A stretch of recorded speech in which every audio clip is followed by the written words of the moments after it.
Ya. Como ya les dije, la semana pasada vimos un tema introductorio solamente sobre los niveles de organización y características de los seres vivos. Y antes de entrar ya al tema de célula eucariota, procariota y los otros temas, tenemos que ver el tema de teoría celular. Si bien también es un tema introductorio, nos va a dar una idea de cómo surgió esta idea de que la célula es la unidad mínima de estudio de la biología. Para esto, vamos a mencionar algo de historia antes de entrar a lo que es teoría celular. Primero, tenemos que hablar de los microscopios. Los microscopios compuestos, como actualmente los conocemos, son de esta manera, ¿verdad? Pero originalmente, para que se diera origen a la teoría celular, existían microscopios monoculares como los que podemos ver aquí, donde simplemente se basaban en una serie de lupas y una base para poder poner la muestra y observar lo que podemos ver ahí. Pero fue gracias al microscopio que se desarrolló por Zacharias Janssen en 1590 que permitió que se desarrollara esta teoría o la teoría celular que vamos a ver ahorita. Entonces fue gracias a este microscopio o al desarrollo de este microscopio que nos va a permitir desarrollar, en este caso, identificar a la célula y posteriormente proponer la teoría celular. Porque si bien en 1590 se desarrolló el microscopio, fue recién en muchos años después a los cuales recién se pudo dar origen a la teoría celular. Entonces, para la teoría celular, el microscopio fue un gran aporte para el desarrollo de la biología en general. Ya, entonces ahora vamos a ver acerca de la teoría celular y los diferentes autores que proponen el término de célula para la biología. ¿Qué pasa? Para dar oxígeno y nutrientes a todo nuestro. Ya. Quizás ya lo habrán escuchado de Robert Hooke. Bueno, Robert Hooke fue uno de los que propuso también el término de célula en la teoría celular, pero ¿en base a qué?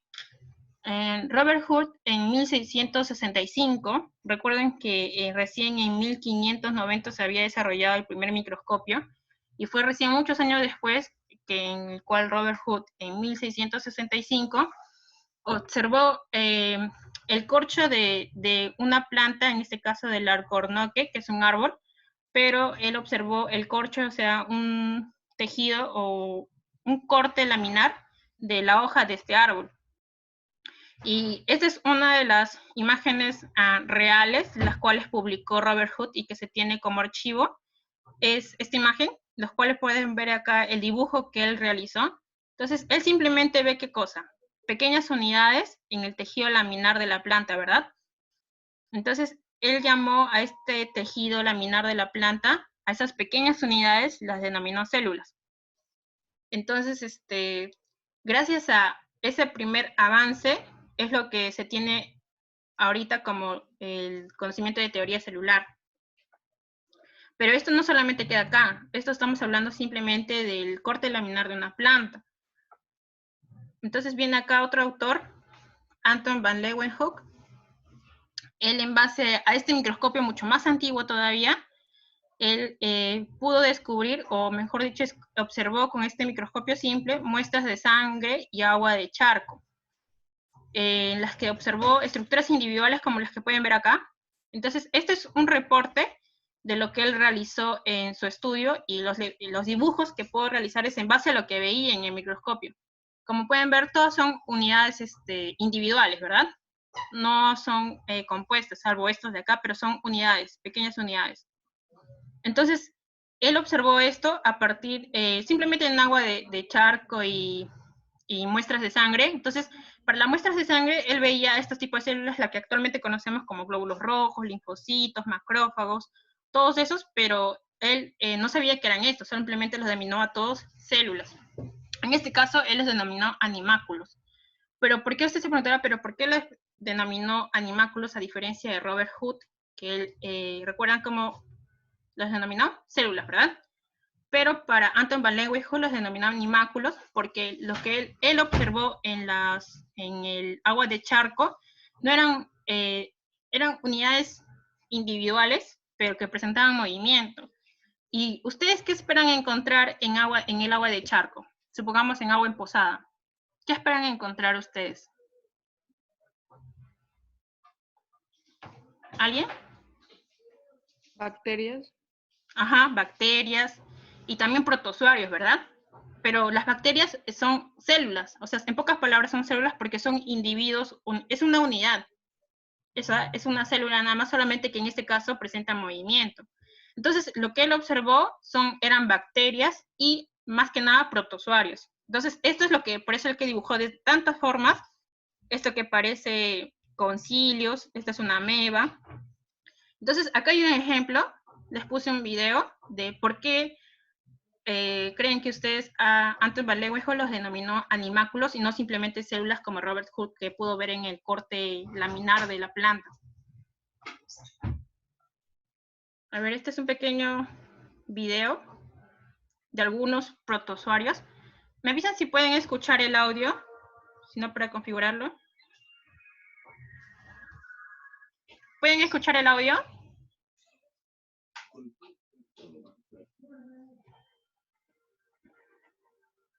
¿Pueden escuchar el audio?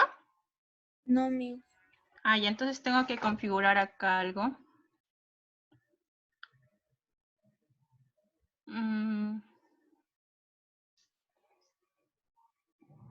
En el audio compartido.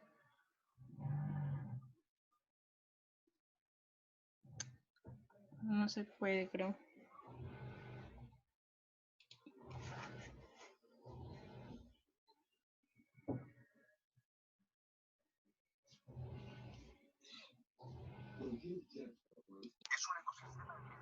Ahí.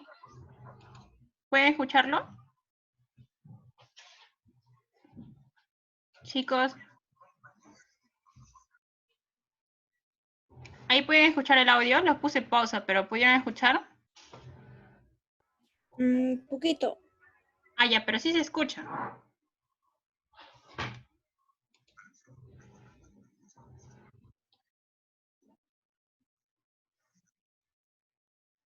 En este caso, acá le está presentando qué es lo que podemos ver en una pecera, ¿verdad? O similar a una agua emposada, pero en este caso es una muestra de agua o una gota de agua de una pecera.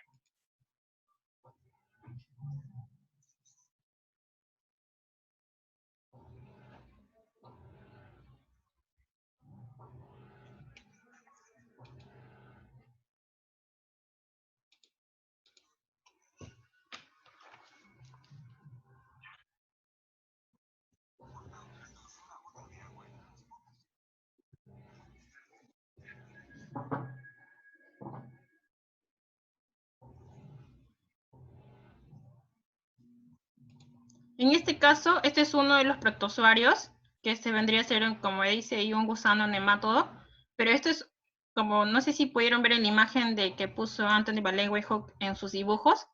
Entonces, este es uno de los protozoarios que él pudo observar.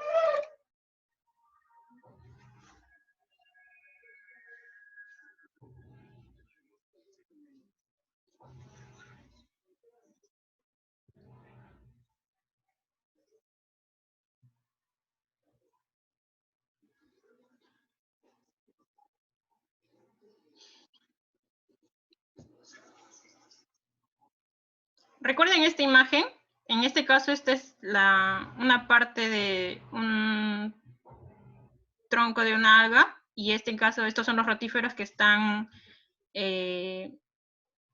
prensados o juntos a esta alga. Y este es uno de los dibujos que vamos a regresar luego, pero recuerden esta imagen de los rotíferos.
Entonces, como pueden ver ahí, vamos a retroceder. Lo que proponía Anton van Leeuwenhoek, estos son algunos de los animales o animáculos, como él los denominaba, los que pudo observar en el charco de agua y en muestras de sangre, ¿verdad? ¿Recuerdan este de acá, el del número 11? ¿Recuerdan? Este era un alga y este protozoario que se le unía, ¿recuerdan cómo se le llamaba?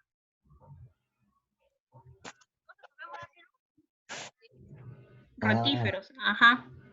Aquí mencionó rotíferos. Sí. Entonces, y estos eran protozoarios ciliados, ¿recuerdan?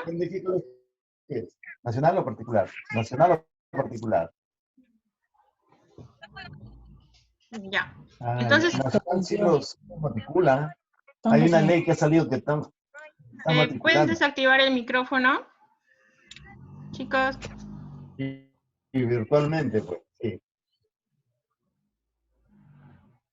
¿pueden desactivar el micrófono, chicos, para comenzar la clase, para continuar la clase? Ya. Entonces, como vieron en el video, estos fueron algunos de los protozoarios que pudo observar Anton van Leeuwenhoek, por los cuales, como presentaban movimiento, es que le llama animáculos. O sea, eran como animales, pero pequeños animales, en los cuales, y como eran unidades chiquitas y unidades individuales, como les denominaba, es por los cuales le llama animáculos. Chicos, el micrófono, por favor.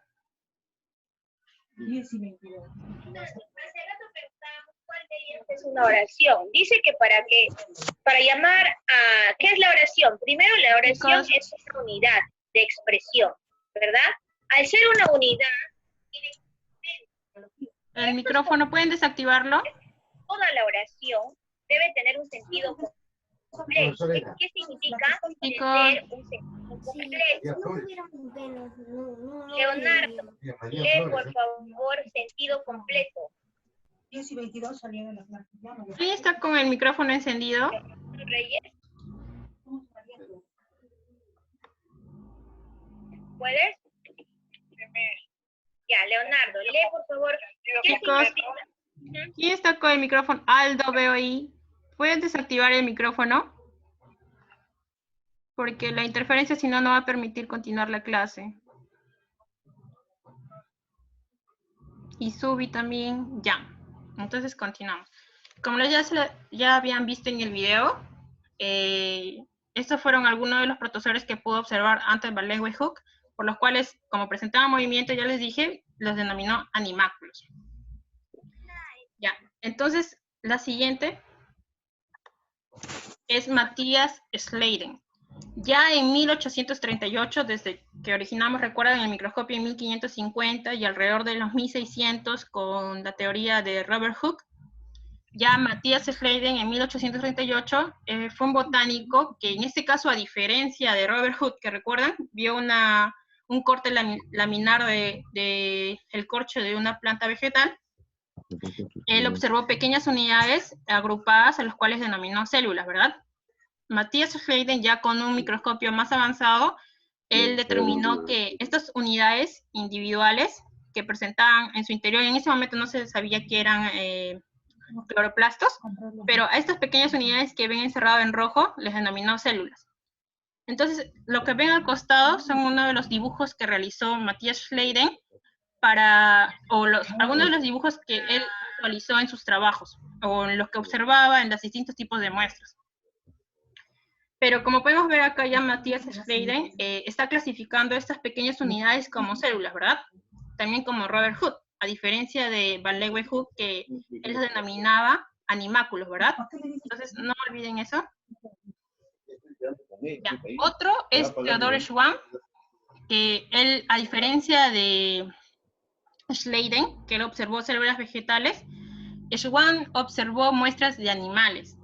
¿Recuerdan? Como van Leeuwenhoek también observó muestras de animales y vegetales y de muestras de charco de agua, pero él las denominó animáculos porque presentaban movimiento. O sea, supongo que él se confundió porque como vio células, en este caso vegetales, y luego vio unidades que presentaban movimiento dentro de la muestra de charco, en los cuales estos se les denominó animáculos, pero en realidad eran protozoarios que también son células. Pero para Schwann, que observó células o muestras animales, concluyó que, al igual que las muestras vegetales, los animales están constituidos por células. Bueno, lo que ven a la derecha son uno de los dibujos que él realizó de las muestras que podía observar en el microscopio. Pero lo que él observaba en realidad eran esto. En este caso, como es muestra animal, podemos observar glóbulos rojos. Los que ven, las ovaladas con un punto en el centro, son los glóbulos rojos. Y los que ven más rojitos vendrían a ser los linfocitos.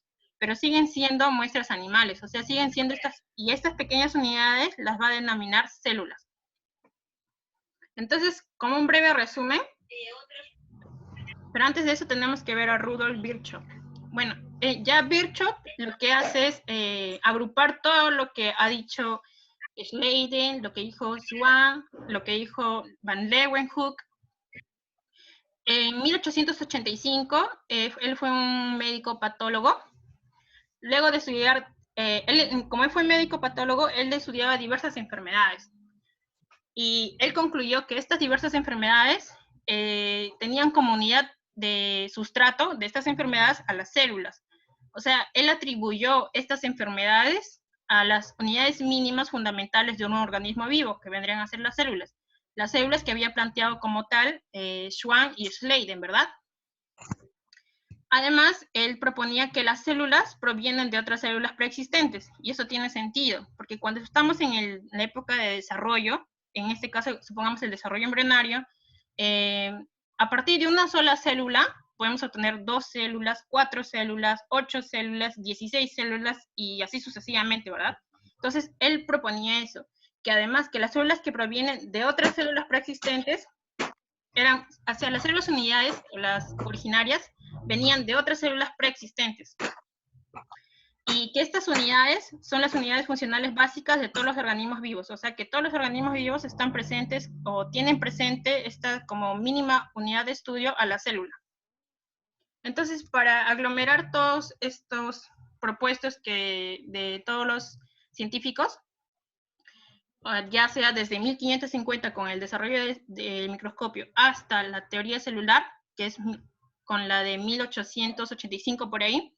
Entonces, los aportes de todos estos científicos dieron pie a una de las principales teorías sobre las cuales se fundamenta la biología celular, que en este caso es la teoría celular. Y la teoría celular básicamente lo que intenta explicar es qué es lo que estudia la biología, o sea, la unidad mínima de estudio, que vendría a ser la célula. Pero no siempre la conocíamos como célula, ¿verdad? Ya teníamos a Van Leeuwenhoek que los denominaba animáculos, porque él lo que visualizaba eran protozoarios, pero que también son células, porque son unidades. No estamos hablando de 2 células que conforman un protozoario. Entonces, la teoría celular básicamente lo que intenta decir es que la unidad mínima de estudio es la célula. ¿Y quién propone el término como célula? Fueron por las teorías de Matthias Schleiden y el zoólogo Theodor Schwann. Entonces acá tenemos que recordar para teoría celular a 2 de los investigadores de todos los que propusieron la información para la teoría celular. A Matthias Schleiden y Schwann. Y generalmente se conocen así, como Schleiden y Schwann. Entonces, ellos dos explicaron mediante postulados, 3 postulados principales, la composición de la materia viva. Entonces, vamos a ver esos 3 postulados de la teoría celular, gracias a Schleiden y Schwann. Entonces, ¿qué decían estos 3 postulados? El primero de ellos decía que todos los seres vivos están formados por una o más células. Y tiene sentido, porque lo que decía, por ejemplo, de los protozoarios y de las bacterias que mencionaron ustedes, ellos están compuestos por una célula, o sea, la bacteria es una célula, es una unidad, igual a los protozoarios. Y los organismos, supongamos los mamíferos o nosotros, estamos compuestos por muchas células. Entonces, todos los organismos vivientes están compuestos por una o más células, ¿verdad? Entonces, este era el primer postulado de la teoría celular. ¿Para qué decía la segunda teoría celular? Decía que toda célula se origina de una célula preexistente, lo que decía Virchow, ¿verdad? Por lo tanto, la célula sería la unidad básica de reproducción. Y en este caso podemos ver una célula en mitosis, ya está en anafase, o sea, vamos a obtener 2 células, ¿verdad?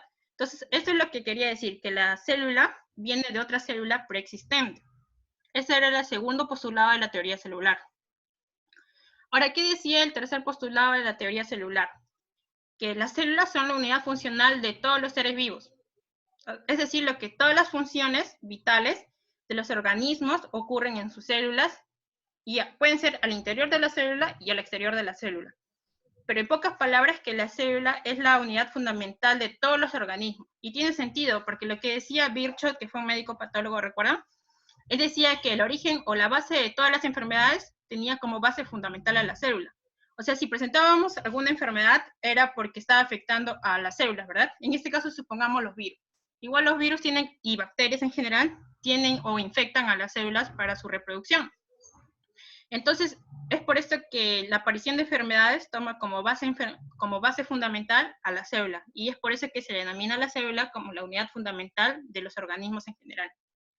Entonces, estos son 3 postulados de ya sea que las células o los organismos en general pueden presentar una o más células, que una célula puede existir, o mejor dicho, es preexistente de otra célula, y que la célula en general es la unidad fundamental de los organismos, ¿verdad? Entonces, estos son 3 postulados que se generó a partir de todos los postulados que mencionaron los científicos. Entonces, a manera de repasar el tema anterior y este tema, solamente son 2 preguntas. Recuerdan que la semana pasada vimos características de los seres vivos y niveles de organización, y también les dejé una tarea sobre eso. Ahora, ¿qué pueden decir? Pueden levantar su mano y participar. Acá vemos homeostasis. ¿Qué podemos decir de la homeostasis? Tenemos uno. A ver, Juan Diego. La E, Miss. ¿Cuál? La E. Ajá. El mantenimiento de un equilibrio termodinámico entre los órganos y sistemas. Muy bien. Como ya habíamos dicho la semana pasada, en homeostasis, en uno de los ejemplos que era la regulación de la temperatura, ¿verdad? O sea, si estábamos expuestos a altas temperaturas, lo que hacía el cuerpo en este caso, supongamos, era sudar para liberar energía o calor y así mantener el equilibrio. Entonces, por lo tanto, homeostasis es el mantenimiento de un equilibrio termodinámico entre los órganos y sistemas. Y estos órganos y sistemas están dentro del individuo, ¿verdad? Y ahora, acá, esta sí es una pregunta típica en exámenes, que es, por ejemplo, la teoría celular fue establecida y publicada por... La D.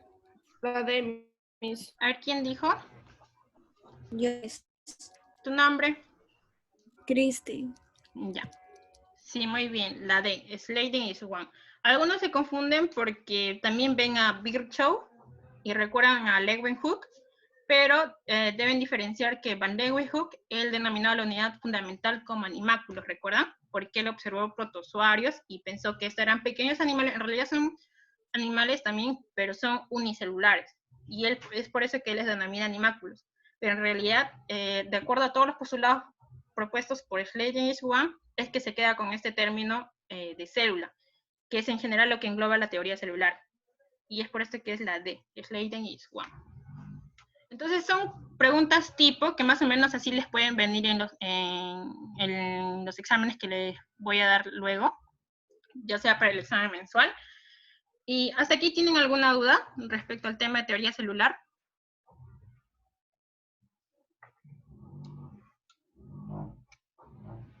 ¿Alguien tiene alguna duda? ¿O el de la clase anterior? Y para los que llegaron tarde, les iba a decir que ya les revisé la tarea y ya les envió un mensaje también, pero no todos enviaron la tarea. Sin embargo, el director dice que como no todos tienen el Google Classroom, tienen oportunidad todavía hasta el 30 de mayo para enviar sus tareas. Entonces, ahorita voy a ampliar el tiempo de entrega para la tarea, la primera tarea de biología, y todavía tienen tiempo u opción de entregarlo. Para los que ya entregaron, ya los revisé y ya tienen nota. Ya. Y respecto a esto y al anterior tema, ¿tienen alguna duda? No, Miss. Ya, chicos. Entonces, a todos ya les llamé asistencia, ¿verdad? Incluso a los que llegaron tarde, Amy creo que fue, también ya te apunté.